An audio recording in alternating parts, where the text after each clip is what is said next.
Smashy Business Show. I'm Richard Fitzgerald. I'm Waleed Shihabi.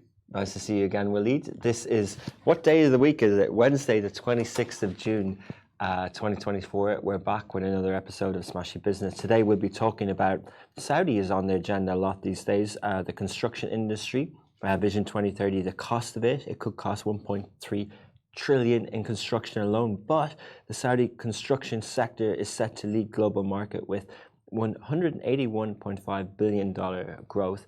So that's a key Saudi story. Another thing that's often talked about in the emergence and re-emergence of the Saudi economy is Program HQ, with regional companies having their headquarters over there. There was a big announcement by EY yesterday, and we'll talk about that. And then lastly, Nvidia, which for all its stories so far, this AI chip story and the stock market and the rise of Nvidia to the most valuable company in the world, hasn't really had a regional story. And now we have one, so we're going to talk about that. It's to do with Ooredoo, it's to do with Qatar. But good morning, how are you? I'm great, it's good to be back. It's been a while. Yeah, and you and I haven't been on like for like, mano mano, chatting on the show, so it's good. Because you spend so much time in Egypt these days, Richard. You seem to like it a lot over yeah, there. personal and business. No, I like it. You know, and the region is very exciting and everything like that. But no, we were talking because since we spoke last, Real Keeper, your day job, the PropTech app announced funding, and I was just asking you about it, and you kind of said that the attention, PR works, the attention you got. So how have you kind of dealt with that since the announcement? It's been brilliant, and I think for us, obviously, customer attention, etc., is always very, very welcome. But it was also strategic and ecosystem players' attention. Including from regulators, including conversations about, you know, how to sandbox the solution and scale it, the one that we're introducing, because it does solve a problem that regulators recognize exists in the housing market over here. So it's been absolutely brilliant. But like I told you, it's also, where do you put your attention? Where's the lowest hanging fruit, and how much time do you commit to all these opportunities that pop up when, you know, you're a little bit more visible, you're a little bit out there, more out there, and probably have a little bit more money to spend also from the fundraise. So that's been keeping me busy. I'm glad you mentioned the day and the month, because I have no idea. But I can't complain. It's been pretty awesome. That's good. It sounds like really busy, but it's positive growth. You're going in the right direction. And we talked yesterday, Farha and I, about the property sector. It continues to grow. It's a hot topic. Absolutely. I think there was a Bloomberg article. You guys also talked about that a little bit, in that if you've been in Dubai real estate market as long as I have, you acknowledge that it's a boom and bust cycle market. It happened quite a few times, and if you compare it to a little bit more mature markets, they tend to have good years and bad years, but they're not as big an oscillation, right, between the two. And their take on it is that we might be starting to exit that boom and bust cycle, that not after every couple of strong years do you have to have a crash, right? It doesn't have to be that way, especially if the majority of the demand you're seeing is actually sustainable, is actually less speculative, etc. And there might be some truth to that. We're not seeing too many signs of a cool off in the market price-wise. Maybe days on market for some stock takes a little bit longer in some categories. Maybe there is a little bit more supply coming into the market that takes some time to be absorbed, but it hasn't caused a shift yet, and it is good to see. It's good to see. I mean, famous last words. Like usually when a bubble's about to burst, you kind of say. But I do agree with you, and I think it is maturity, right? We talked also yesterday about inflation being relatively low. And lots of things like corporate tax, lots of things here is showing the signs of what a more mature economic country and setup is, and that crosses sectors, whether it's advertising sector. And there was something in the US that came up. An ex-presidential candidate bought a media company, and he said in the interview with Semaphore with Ben Smith, and he basically said, in the private markets, there are two things that matter: finance and communications.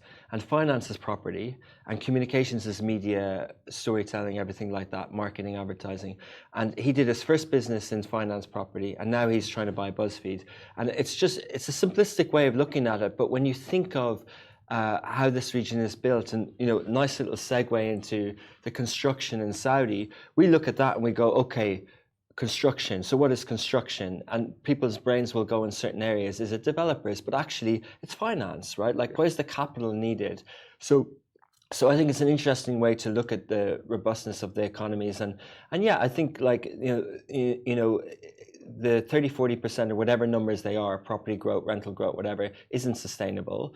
But maybe 2, 3, 5, 10% growth is sustainable. And by the way, I don't necessarily mean when I say this that the market will continue to go up permanently, but the cycles and the extremeness of the cycles probably will be a little bit more manageable. But we're in an extreme cycle at the moment. we're in fairness, by the way, in the vast majority of neighborhoods in Dubai, we're back to 2014 levels, which was the previous peak. Yeah. And anybody who spent the last 3 or 4 years here will find that, wow, okay, the market really had a big ramp up. But if you extend that cycle to around 10 to 15 years' time, you'll find out that actually, no, we've just made up, in the vast majority of neighborhoods, we've made up for a decline that was witnessed between 2015 and 2020. But the point is that we went up fast. Yes. Yeah. Yes, the recovery was fast. It was over a short period of time.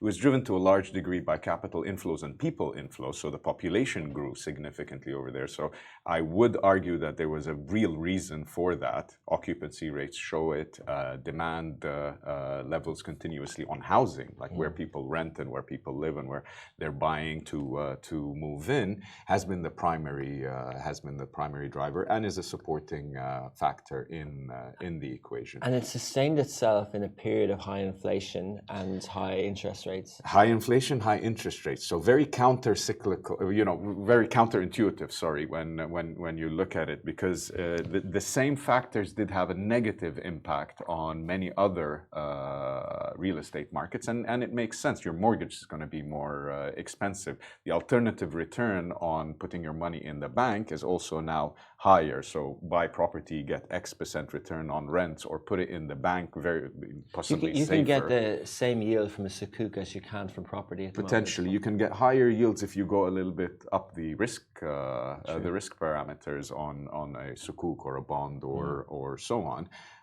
But it's not property, and property there's also an emotional association to physical asset, and there's capital gains prospects also in that are priced in. But just while we have you on, and is a bit of an extended conversation, it wasn't planned, but what's your assessment then on someone who's been in a startup or running a business that's raised funds in this time? What do you think investors are making decisions on? Because if you can make more money at the moment, if property is going up and bonds, then is it dry out there for startups, and will that change? Yes, and if you've raised money in the last year and a half as a startup, very well done. It's not been easy. And it's not been easy, but very simply because alternative asset classes have higher returns today. Lower risk asset classes have higher returns today than they did a couple of years ago. So when somebody is investing in you, their expectation of a return now is higher, right? So you need to make up for the risk-free rate, what we call the risk-free rate, and then the risk of a startup, which is significant, right? It's very binary results usually in startups. You either do very well or you don't survive. So that risk capital probably is harder to come by today. But we had a little bit of an advantage in the region over here, is that there were pools of capital that are allocated to this asset class regardless of interest rates, regardless of economic activity, etc., because they're strategic in nature. You look at Saudi Arabia. The funds were there to be deployed. And they should be deployed, and people are assessed by how quickly they deploy these funds because they have a strategic angle to them. Some specific in specific sectors and startups, like it might be a strategy for a country or an area to pump money into AI development, right? So that money will have to be deployed. So these people will have an opportunity to get funding if they have a good product. But on the private side, it's been okay, but it's nowhere near as, you know, the wide participation level that we saw, for example, 2021 and 2022. Yeah. But the ecosystem is doing better. There is an uptick on fundraising in the UAE, for example. In the last quarter, we saw Magnet release a little bit the results for second quarter, and there is, you know, we're starting to see a recovery of deployment. There were, you know, you mentioned a lot of the announcements of fundraisers during that period, so it was quite healthy, quite diversified. It wasn't like one startup, one superstar startup that got all the funding. It was actually pretty well. And not one sector either. You like, and not one sector, although PropTech did great. Yeah, for a long time we talk about fintech, but PropTech is buzzy. Like not only yourselves, Keeper, that, you know, there was Stake and there's a few others, but also that headline unicorn status that Property Finder had and things like that. It's all momentum building. Critical. Yeah. One of the most important things in a startup ecosystem is exits and exit history and exit track record. And what that means is, great, you can have these great funding rounds coming in, but there's no money going out to the investors to actually solidify their returns from these funding rounds. What you want to see on the other side of that is people getting their money back multiple times over. And that's what, for example, the VC that went into Property Finder a few years later, I don't know what the X number is, but it's probably 4 and 5, Beko, 4 and 5X what was originally put in. So this is a great end result for an investment in a company that grew in value. So these exits, IPOs, trade sales, acquisitions, mergers, etc. Secondary, what happened in Property Finder is what we consider a secondary. So they didn't IPO, they weren't bought out by anybody. It was the company itself that got into profitability that went and bought back from its shareholders at a fair value, which is cash injection from another entity. Another entity that was willing to fund them because they're profitable, because they're in good financial condition, and they can borrow at reasonable rates. It's good analysis. It's a good story. We could continue this, but we do have some topics to talk. But I love it because I relate it to the media sector, and I think we're missing that. You know, I made some point lately about leakage, the $6.2 billion of advertising that's leaving the industry. I won't labor on it now, but we're in an era now where we don't have success stories. Like the old leaders that built the media industry, those companies aren't led in the same way now. And then on the advertising side, it's the same. So the publishing side and broadcasters aren't there in the region, and the advertising side aren't there in the region. They're all bought up by global, and we just don't have that. So there's a big issue there. I think there's a few interesting stories, though, underneath that. Probably I would highlight. I think that the recent article by one of the co-founders of Anghami on the merger with OSN and how they immediately got engaged into recreating that platform of the OSN Plus.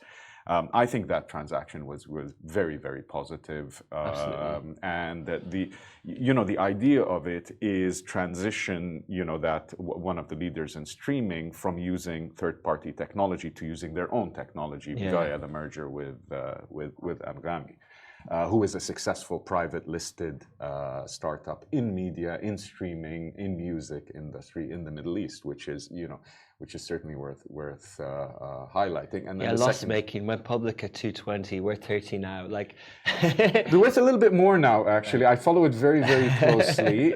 It's not unlike other companies that went public during the same time in the technology sector via SPACs. So it wasn't particularly. No, I don't mean to be Greg. We did cover that yesterday. The OSN Plus, they were licensing both HBO on the content side and the technology lately from Comcast, and the 220 or so engineers that built.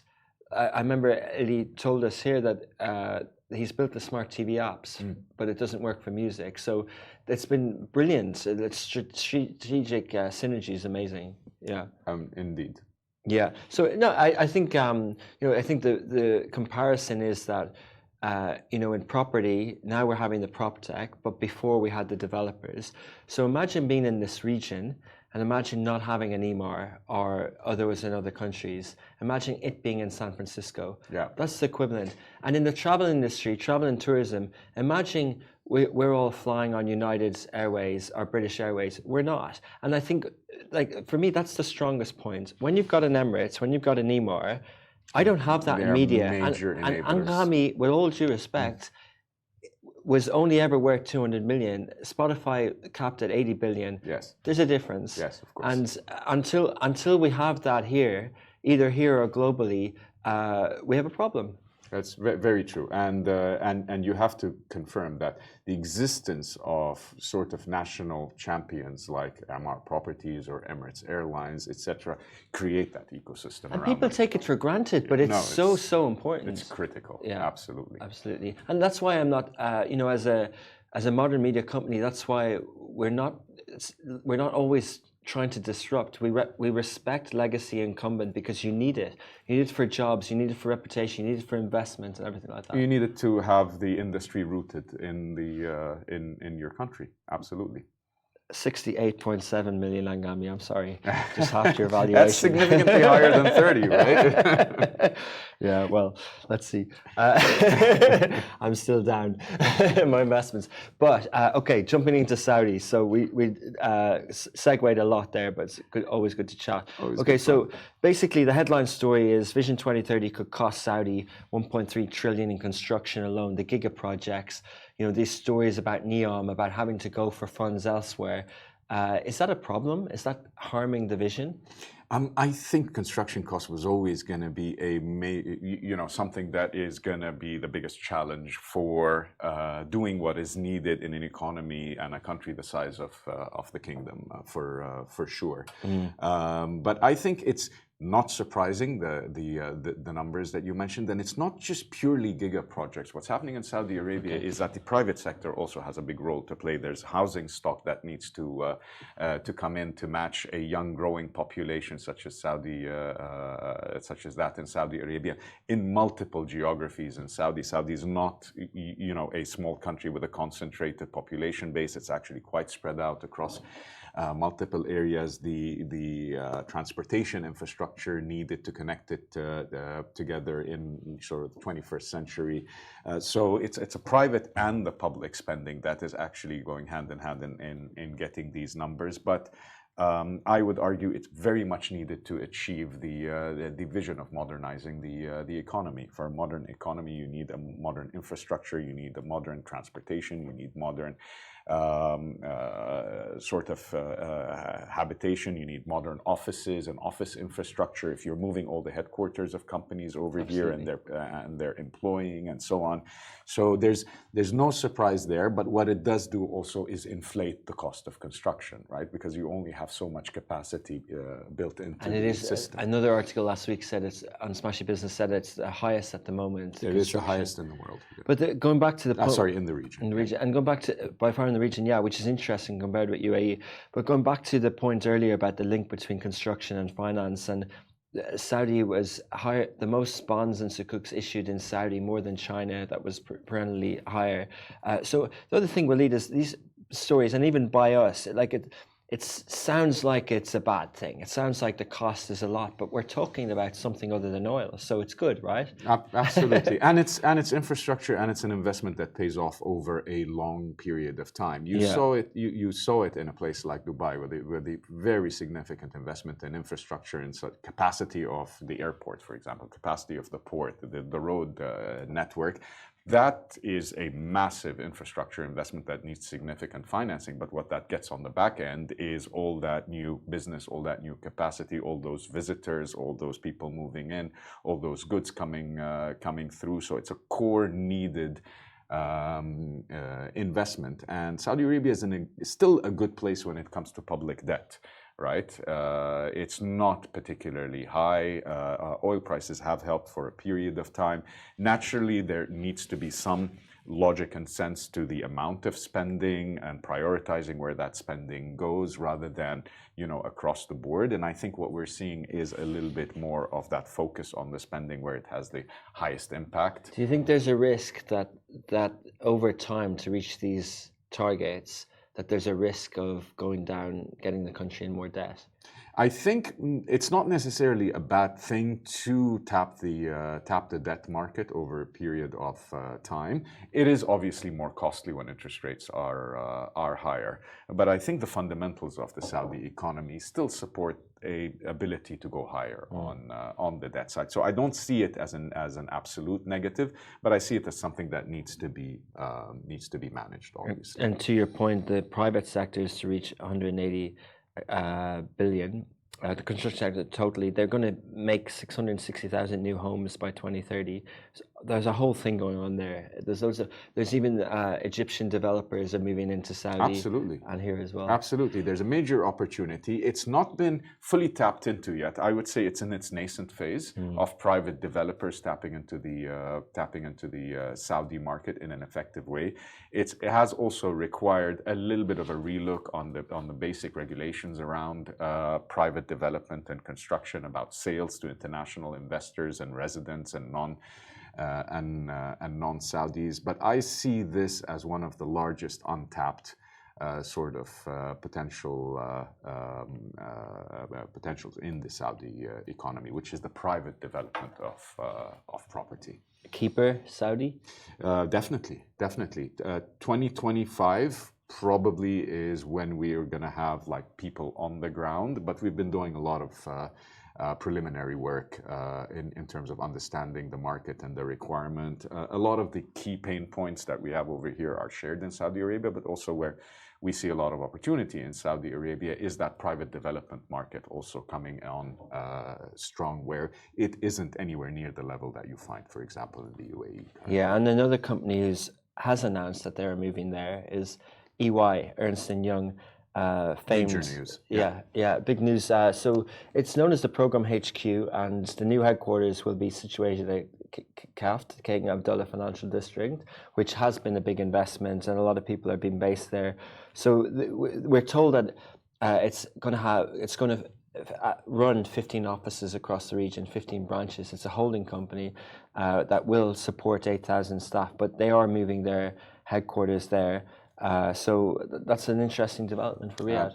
Absolutely, and that's one of the key programs I think that Saudi Arabia came up with in order to attract talent, in order to become, a very relevant base, not just for Saudi, for the broader Saudi Arabia, but for the region as a whole, being the largest economy in the region. So it's a legitimate ambition for sure, and attracting one of the big four. I don't know the numbers internally in terms of the Middle East, in terms of the billing or the booking revenue by E&Y in Saudi Arabia versus the rest of the Middle East, but I have a very strong, expectation that the majority or the largest country that they bill for is Saudi Arabia in terms of their consulting and their auditing functions. So it makes sense. What somebody like EY would need before making a commitment like that, obviously, is some sort of commitment on, the services available for the staff and and obviously the infrastructure for them to be there. Cost of living cannot be higher than where they're, or has to be manageable in some way. Availability of accommodation has to be available. So there's probably some things you need to do as you build into that, but this is obviously major news. Major, yeah, exactly. But anyone who's worked in the region will be familiar with how the consultants operate from Dubai and go back and forth on those planes to Riyadh. So the fact that they're going to have more and more people who aren't doing that is a change in the what would we say, in the workplace environment in the region. It's fascinating, really, what's happening, I guess, overall. Absolutely, very interesting to watch. I think Riyadh can be a very legitimate regional financial center with the existence of headquarters for entities like EY. And remember, when you create the ecosystem, good things happen.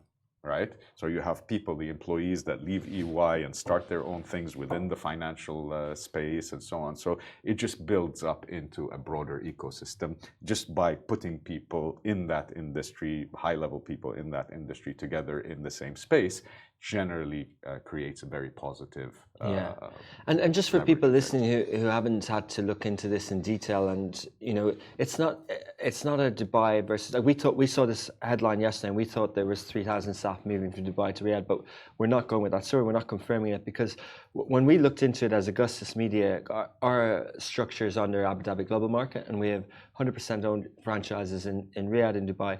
And after the initial announcement a few years ago about this, the nuance is you set up another company. So you have two licenses in Saudi. One is like a SPV or special holding purpose vehicle, and it's for branches. So it's non-commercial. And then the commercial entity is in Riyadh that does work with the government, but the non-commercial needs to have minimum 5 branches across the region, and C-suite needs to be there. So it's more like a holding company. And when you and I read this before the show, we sort of picked up on that indirectly, that's what they're doing. So they're having a headquarter that manages a Saudi branch, manages the Dubai branch, and 15 branches across the region. The corporate tax in Saudi at the moment is the leeway on that is 20%. UAE is 9%, Qatar is 10%. Egypt is 22, but you're getting, if you do the 5 branches and you do what they've done, you're getting, I think it was 10 years, I have to double check, for free. So it's big incentive. It's a corporate tax thing by having headquarters, but you have to invest. So you have to have your C-suite there, and you have to actually be there. I mean, if you're going to invest anywhere, you'd want to invest in the biggest economy in the Middle East, in its heart and its center. So it's definitely a legitimate path. Tax incentives are good, but what's very important is the change of mindset that a posting in Saudi Arabia is a hardship posting, as opposed to one that is actually very positive for growth, and that it allows lifestyle options, which is a little bit about the social opening up. People need to get that out of their head, though. Completely, yeah, yes. It's not a hardship posting, and but actually, like in the last few years, many people know it's not, and many people, but the cost of the salaries and it was lower. And now I just had a call this morning with someone actually in Riyadh who moved from Jeddah, and he's like, wow, like he grew up in Jeddah, and he's like, no, it's more expensive, way more expensive. To a detriment. He still thinks Jeddah is a great opportunity, but Riyadh is notably more expensive lately, especially since the 15% VAT and things like that. But it's actually in my layman's percentages, and you can see my numbers aren't great from earlier, but I used to think it was 20-30% less for rent and salary, and now I think it's back on par with Dubai. I think it is. It's very close to par. I mean, depends on the category you're talking about. Some things are cheaper, some things are more expensive, but on average, from what I could tell from traveling, from expenses, from real estate prices, from what people are renting at, etc. Yeah, we're talking about on par, for sure. Capital city, 8-9 million people. Like, it's good that we're having another one in the region, I guess. Absolutely. Especially when and potentially more. I mean, you mentioned Jeddah, and Jeddah is on the other side of the peninsula, so there's a huge opportunity over there also on the Red Sea, which is a massive development opportunity across the Red Sea coast for Saudi Arabia. So that's another one, and you cannot grow as a region, as a block, etc., with only a single hub. Right, as it grows, you'll have to develop multiple hubs, as you do in greater consolidations like you have in the US. There's no one single hub. There's a San Francisco, there's a place for New York, there's a place for LA, there's a place for Miami, and there's a place for Houston as hubs for multiple things. There is overlap, but there's also specialization and so on. So I'd hope to see more of that in the region. It can't be just one center, one hub for the whole area. But right now it's the Gulf, isn't it? It's not Turkey, it's not Egypt, it's not Pakistan, it's the Gulf that's doing well. And our last story is about Qatar, who have partnered, Ooredoo particularly, the largest telco there, and in other countries across the region, have partnered with Nvidia. So that's a big announcement. Nvidia is the darling of AI. It's the breakout company. You've got your processing chips that's building these large language models, and everyone's investing in them. They're doing really well. They passed $1 trillion, the most valuable company in the world. They passed out the Metas, the Fangs, and all that. But then they dropped 600 million in a week. But yesterday there was an announcement. 600 billion. 600 billion. Yeah. Yeah. 600 billion. It's we a don't huge talk about number. millions in that context. It's $600 billion in a week. Yes. In a week. So they went to 3 trillion, and they're probably down at 2.4 billion now. That's crazy. But I'll dig up the story and the detail of it. But what do you think of this move by Nvidia into Qatar as opposed to other places? A bit of a first mover. I tried to unpack a little bit the news, and this is Ooredoo is Qatar based, but it's in it operates in 5 countries. It's a telecom and technology platform, obviously, and I think this fits within the sort of platform service provision.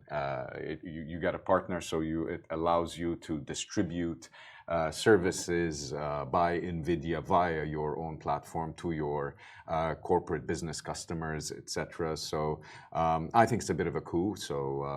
And a great headline grabber, especially when you're talking about a company that just last month was the most valuable company in the world. So by fascinating. Yeah, Qatar, Algeria, Tunisia, Oman, and the Maldives, and they're going to use it for hardware and software.